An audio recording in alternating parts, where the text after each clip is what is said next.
Hello friends, my name is Nawab. Welcome to Zoologics. हमने जो body fluids का जो चैप्टर शुरू किया है उसका हमने एक लेक्चर रिकॉर्ड कर चुके हैं, जिसमें हमने बेसिकली जो सर्कुलेशन सिस्टम के अंदर कनेक्टिव टिश्यू के नाम से जो हम ब्लड देख रहे हैं, ब्लड का हमने इनिशियल पार्ट देखा है।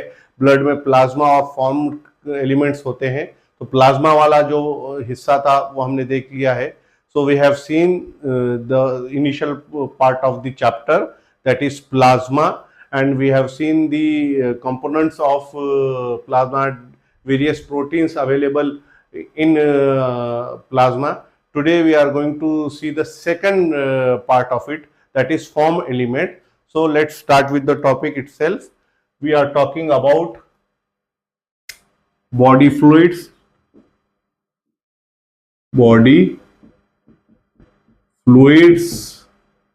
and circulation. This is the name of our chapter. In that we have seen the plasma part of it. तो हमने देखा कि बॉडी फ्लूइड्स में जो हम ब्लड के बारे में बात कर रहे हैं, एज पर दी एनसीईआरटी, ब्लड कनेक्टिव टिश्यू है, जिसमें हमने देखा प्लाज्मा, देखा हमने, जो 55% ऑफ द ब्लड होता है। अब हम जो सेकंड पार्ट है उसका, वो है फॉर्म्ड एलिमेंट, फॉर्म्ड एलिमेंट्स। तो ये फॉर्म एलिमेंट्स के बारे में आज हम देखने वाले हैं। तो हमने ब्लड शुरू किया था, ब्लड जिसके अंदर हमने प्लाज्मा देखा है जो 55% है, और ये फॉर्म एलिमेंट जो ब्लड के 45% होता है। 45% ब्लड में फॉर्म एलिमेंट होते हैं। तो प्लाज्मा देखा, फर्स्ट लेक्चर हमने ऑलरेडी इसका रिकॉर्ड कर चुके हैं, आज सेकंड लेक्चर है। तो आज का जो टॉपिक है आपने देख लिया, बॉडी फ्लूइड्स और सर्कुलेशन, ये हमने टॉपिक शुरू किया है, जो 11th जूलॉजी का चैप्टर है, और नीट स्टूडेंट के लिए हम ये चैप्टर यहाँ पे रिकॉर्ड कर रहे हैं। तो ब्लड के अंदर प्लाज्मा देख चुके हैं, आज हम देखने जा रहे हैं फॉर्म्स एलिमेंट। तो आज का टॉपिक क्या है? Form elements. फॉर्म्ड एलिमेंट्स, तो इसके अंदर जब हम देखने जाते हैं तो ये है ब्लड का 45%। और फॉर्म एलिमेंट्स में 3 कंपोनेंट्स आते हैं। 3 कंपोनेंट्स फॉर्म एलिमेंट्स में आते हैं, जिसमें पहला आता है इरिथ्रोसाइट्स,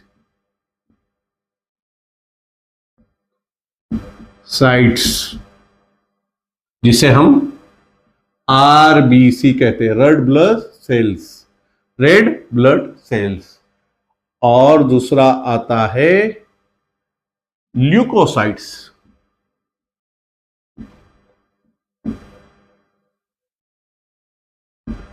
जिसे हम डब्ल्यूबीसी कहते हैं, जो है व्हाइट ब्लड सेल्स। और थर्ड जो आता है वो है प्लेटलेट्स,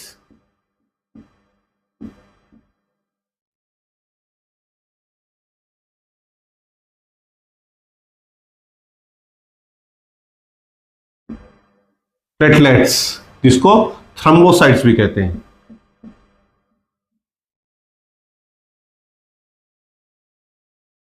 ये 3 फॉर्म्स एलिमेंट आज हम देखने वाले। फॉर्म एलिमेंट में ये 3 कंपोनेंट होते हैं, इरिथ्रोसाइट, ल्यूकोसाइट और थ्रोम्बोसाइट्स, जिसे प्लेटलेट्स भी कहा जाता है।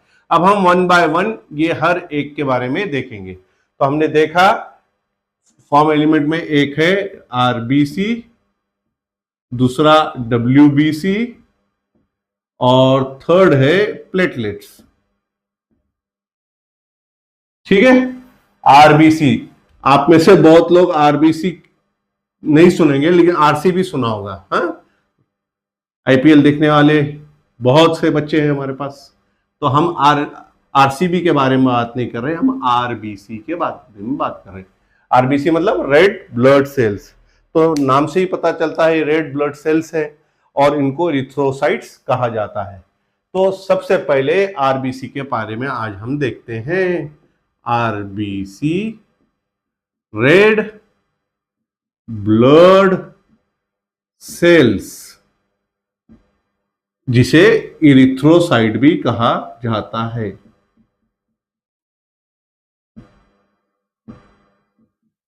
तो अब इसके क्या क्या खासियत है, इसके क्या क्या कैरेक्टरिस्टिक्स है, आइए उसके बारे में देखते हैं। एक हेल्दी ह्यूमन में, एक हेल्दी ह्यूमन में 5 to 5.5 मिलियन, आज इंस्टाग्राम फॉलोअर्स की बात चलती है ना मिलियंस में, तो एक हेल्दी ह्यूमन बीइंग के अंदर 5 to 5.5 मिलियन इरिथ्रोसाइट और आरबीसीज होते हैं पर क्यूबिक मिलीमीटर, जिसे हम लिखेंगे इस तरीके से mm3, तो पर क्यूबिक मिलीमीटर होता है। तो एक हेल्दी ह्यूमन बीइंग के अंदर पर क्यूबिक मिलीमीटर में 5 to 5.5 मिलियन जो है सो 50 लाख से 55 लाख तक, अगरचे आप 10 लाख का 1 मिलियन होता है, 5 मिलियन का मतलब 50 लाख से 55 लाख तक इरिथ्रोसाइट पर क्यूबिक मिलीमीटर में पाए जाते हैं एक हेल्दी ह्यूमन बीइंग के अंदर, मेल हो या फीमेल हो। तो ये एक अडल्ट ह्यूमन बीइंग के अंदर, अडल्ट हेल्दी ह्यूमन बीइंग के अंदर इतनी अमाउंट, तो ये सबसे ज्यादा ब्लड सेल में सबसे ज्यादा हाई नंबर में अबंडेंस में पाए जाने वाले सेल्स अगर जो कुछ कौन से है तो है आरबीसी। सबसे ज्यादा आरबीसी पाए जाते हैं पर क्यूबिक मिलीमीटर। और आरबीसी बनते कहां हैं? ये हमारे बॉडी में बनते हैं रेड बोन मैरो में। रेड बोन मैरो, मैं यहां पे रेड बोन मैरो को रेड से अंडरलाइन कर देता हूं। रेड बोन मैरो आसान है, रेड बोन मैरो में आरबीसी बनता है, रेड बोन मैरो के अंदर आरबीसी बनता है। और ये रेड क्यों है अब ये भी आपको पता होगा, हमने इसके अंदर देखा था, किसके अंदर हमने देखा था, रेस्पिरेशन वाला जो chapter breathing and exchange of gases किया था, उसके अंदर हमने हीमोग्लोबिन की बात की थी। उसी हीमोग्लोबिन की वजह से इसको रेड कलर प्राप्त होता है और इसको आरबीसी रेड ब्लड सेल्स कहा जाता है। Red colour iron containing, red colour iron, ये याद रखो, iron containing protein called haemoglobin. Haemoglobin की वजह से उसको लाल कलर प्राप्त होता है, लाल colour, red colour, iron containing haemoglobin, ये एक प्रोटीन होता है, इसके वजह से ये सेल्स को लाल कलर प्राप्त होता है, इसलिए इसको रेड ब्लड सेल्स कहा जाता है। हेल्दी ह्यूमन बीइंग के अंदर, एक हेल्दी ह्यूमन बीइंग के अंदर 100 ml अगरचे ब्लड निकाला जाए तो उसमें कितने ग्राम हीमोग्लोबिन पाया जाता है? उसके अंदर पाया जाता है कम से कम 12 से 16 ग्राम, 12 to 16 ग्राम्स हीमोग्लोबिन पाया जाता है। हीमोग्लोबिन को एचबी के तौर पे हम लिखते हैं। तो 12 से 16 ग्राम हीमोग्लोबिन 100 ml ब्लड के एक हेल्दी ह्यूमन बीइंग के अंदर पाया जाता है। तो रेड ब्लड सेल्स के जो हम देखने वाले हैं पार्ट्स, उसके अंदर ये चीजें हमको याद रखनी है। रेड ब्लड सेल्स जिसको इरिथ्रोसाइट्स भी कहा जाता है, एक हेल्दी ह्यूमन बीइंग के अंदर वो 5 to 5.5 मिलियन पर क्यूबिक मिलीमीटर होते हैं। वो रेड बोन मैरो में बनते हैं। RBCs are made in red bone marrow, और वो रेड कलर इसलिए होते हैं because they contain iron containing haemoglobin. और हीमोग्लोबिन कितना होता है? 100 ml ब्लड के अंदर अगरचे आप देखेंगे तो 12 to 16 ग्राम हीमोग्लोबिन पाया जाता है। तो अब ये रेड बोन मैरो जो है, आपने सुना होगा कुछ बच्चों को आजकल बीमारी अक्सर होती है थैलेसीमिया नाम की। ये हमारे एनसीईआरटी का भाग नहीं है, फिर भी मैं बता रहा हूँ। थैलेसीमिया नाम की एक बीमारी होती है और उनके अंदर वो जेनेटिक बीमारी होती है, अनुवांशिक तौर से माँ बाप से जेनेटिकली वो कैरी ऑन होती है बच्चों के अंदर। तो उनके अंदर यही प्रॉब्लम होता है कि रेड बोन मैरो जो होता है ना, ये प्रॉपरली फंक्शन नहीं करता और हीमोग्लोबिन सही से नहीं बनाता बॉडी के अंदर, इसलिए उनको बार बार ब्लड बाहर से देना पड़ता है और रेड ब्लड सेल्स नहीं होने की वजह से उनकी बॉडी में बहुत से प्रॉब्लम्स आते हैं। जैसा हम देखा है breathing and exchange of gases में रेड ब्लड सेल्स का काम होता है रेस्पिरेटरी गैसेस जो है ऑक्सीजन और कार्बन डाइऑक्साइड, उसको ट्रांसपोर्ट करना बॉडी में, ये हीमोग्लोबिन का काम है। तो अगरचे यही नहीं रहेगा बॉडी के अंदर तो बहुत से कॉम्प्लिकेशंस आते हैं। तो थैलेसीमिया नाम की जो बीमारी है बहुत डेंजरस बीमारी है, वो जेनेटिकली कुछ कुछ बच्चों को होती है, तो वो इसी रेड बोन मैरो से रिलेटेड है। Just for the sake of more information I am talking about thalassaemia. Okay, तो ये था आरबीसी रेड ब्लड सेल्स, जिसको हम इरिथ्रोसाइट्स भी कहते हैं। तो हम इसका काम क्या है, जैसा मैंने कहा इसका काम है to carry respiratory gases O2 CO2। क्या होता है O2 से, याद करो वापस से सब जनों बच्चों, ऑक्सी हीमोग्लोबिन बनता है, हाँ, और CO2 का कार्बिनो हीमोग्लोबिन, याद आ रहा, ये बनता है और ये कैरी होता है ऑक्सीजनेटेड ब्लड, डीऑक्सीजनेटेड ब्लड। हमने breathing and exchange of gases में देखा है। जो नए बच्चे देख रहे हैं, ये मेरे चैनल पे वो अवेलेबल है, 7 लेक्चर्स है breathing and exchange of gases के, उसमें आप जाके चेक कर सकते हैं। तो ये सब चीजें, ये इसका काम ये है कि रेस्पिरेटरी गैसेस को कैरी करना इसका काम होता है। और इसका एवरेज लाइफ स्पैन, आरबीसी का एवरेज लाइफ स्पैन मैं यहां लिख रहा हूं, life of RBC 120 days average होता है, 120 डेज। और 120 डेज के बाद ये बॉडी की एक ऑर्गन है जिसे कहते हैं स्प्लीन, स्प्लीन में जाके ये ब्रेक डाउन होते हैं, डिस्ट्रॉय किए जाते हैं, इसलिए स्प्लीन को ग्रेव यार्ड ऑफ आरबीसी भी कहा जाता है। ग्रेव यार्ड का मतलब कब्रिस्तान। कभी कभी देखते हैं ना रास्ते से जाते वक्त कहीं कब्रिस्तान शमशान भूमि होती, लिखा हुआ होता है ग्रेव यार्ड। मुस्लिम लोगों में भी होता है, क्रिश्चियन लोगों में होता है, लिखा हुआ रहता है क्रिश्चियन ग्रेव यार्ड, मुस्लिम ग्रेव यार्ड, उसी तरीके से ग्रेव यार्ड ऑफ आरबीसी कौन है, ये स्प्लीन है। स्प्लीन को क्या कहा जाता है, graveyard of RBC, spleen. ये स्प्लीन को हिंदी में तिल्ली कहते हैं। तिल्ली एक ऑर्गन होता है बॉडी के अंदर, उस स्प्लीन में 120 डे की एवरेज एज खत्म होने के बाद आरबीसी यहां जाता है और इसमें ब्रेक डाउन हो जाता है और डिस्ट्रॉय किया जाता है, इसलिए उसको ग्रेव यार्ड ऑफ आरबीसी भी कहते हैं। तो इरिथ्रोसाइट्स के बारे में हमने देखा। ये इरिथ्रोसाइट्स जो है उसको रेड ब्लड सेल कहते हैं। हेल्दी ह्यूमन में 5 to 5.5 मिलियन पर क्यूबिक मिलीमीटर होते हैं, रेड ब्लड बोन मैरो में बनते हैं। रेड कलर इसलिए है क्योंकि उसमें हीमोग्लोबिन है जो आयरन कंटेनिंग है। 100 ml ब्लड के अंदर 12 से 16 ग्राम हीमोग्लोबिन पाया जाता है और इनका काम है respiratory gases, oxy haemoglobin, carbino haemoglobin, याद रखिए। उसका लाइफ स्पैन 120 डेज का एवरेज होता है, जो स्प्लीन में जाके उनका एज होने के बाद वो डिस्ट्रॉय किए जाते हैं, इसीलिए उस स्प्लीन को क्या कहा जाता है, ग्रेवयार्ड ऑफ आरबीसी कहते हैं। और कुछ रहा तो नहीं ना इसमें, हाँ इसमें एक पॉइंट रह गया, इनके अंदर यहां लिख देता हूं, इनके अंदर न्यूक्लियस नहीं होता है।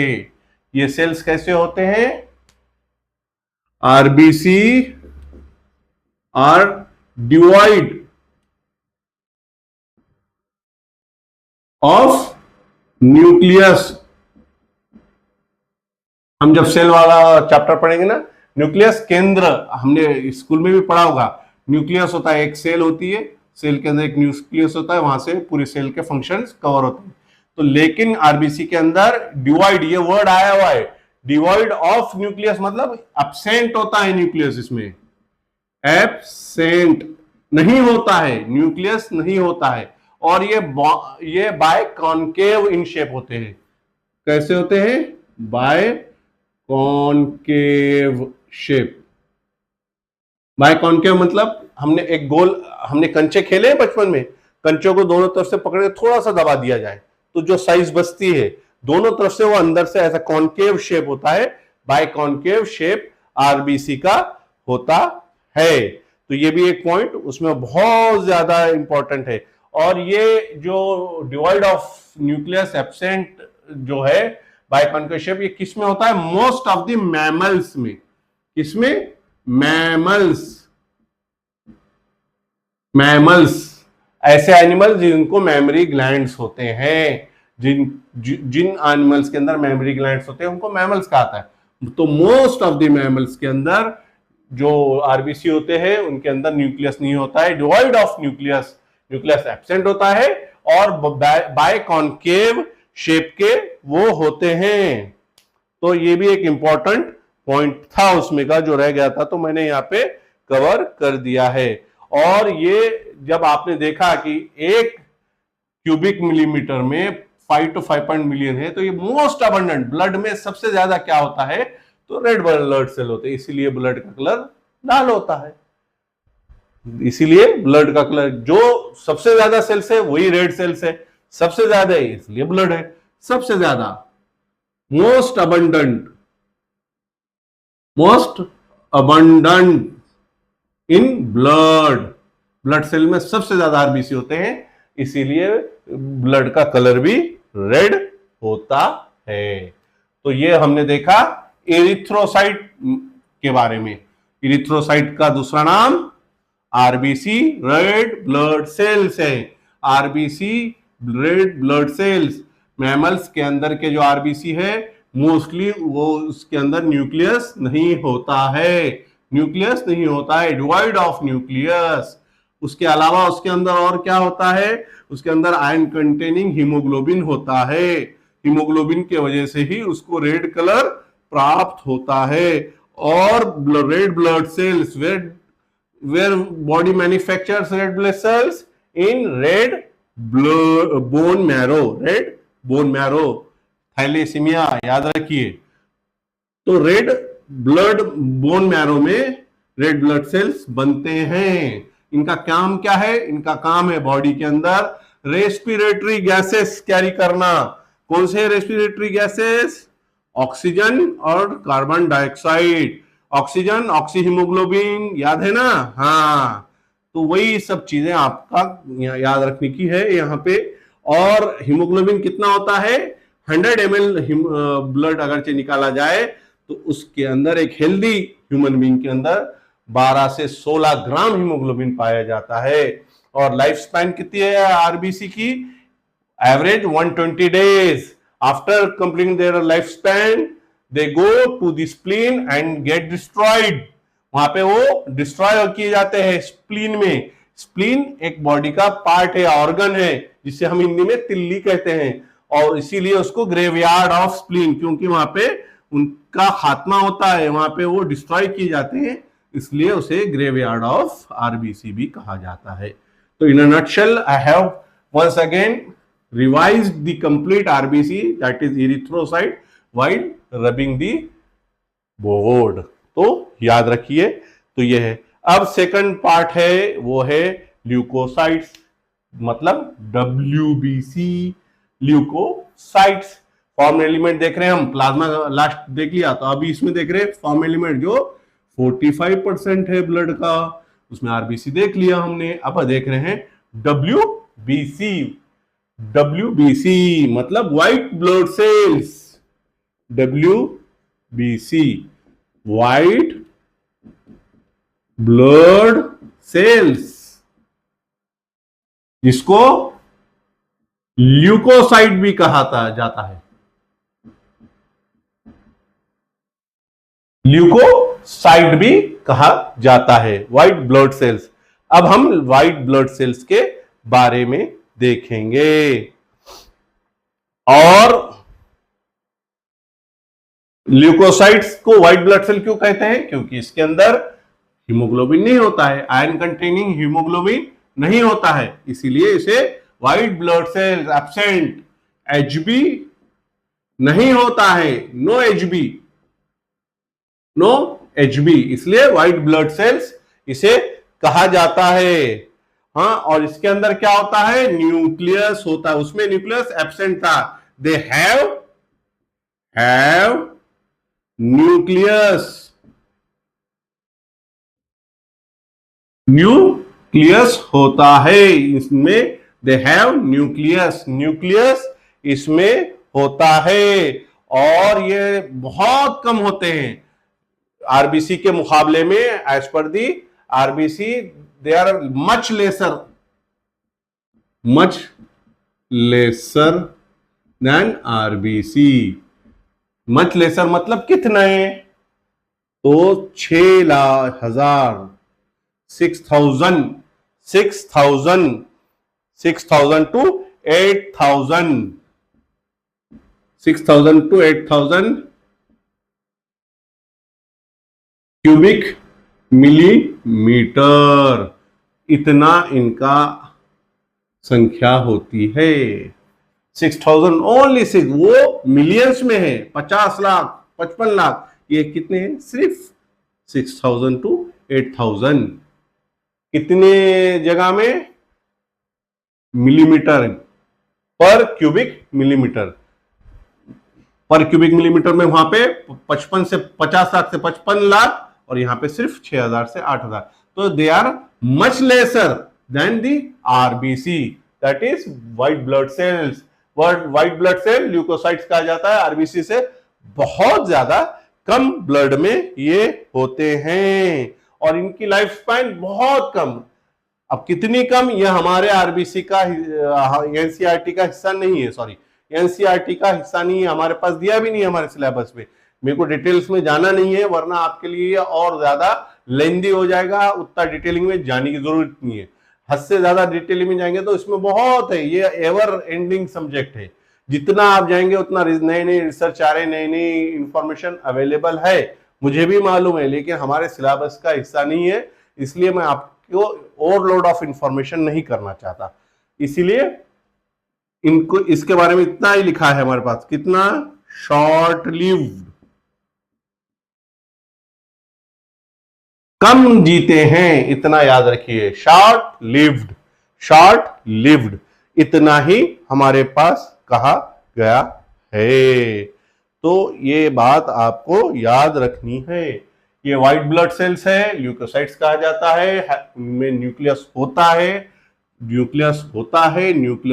है, मच लेसर है आरबीसी के मुकाबले में, और 6,000 to 8,000 क्यूबिक मिलीमीटर में पाए जाते हैं, और शॉर्ट लिव्ड है। अब इसके टाइप्स बहुत ज्यादा हैं, डब्ल्यूबीसी के टाइप्स बहुत है, तो हम अब उसके बारे में देखते हैं।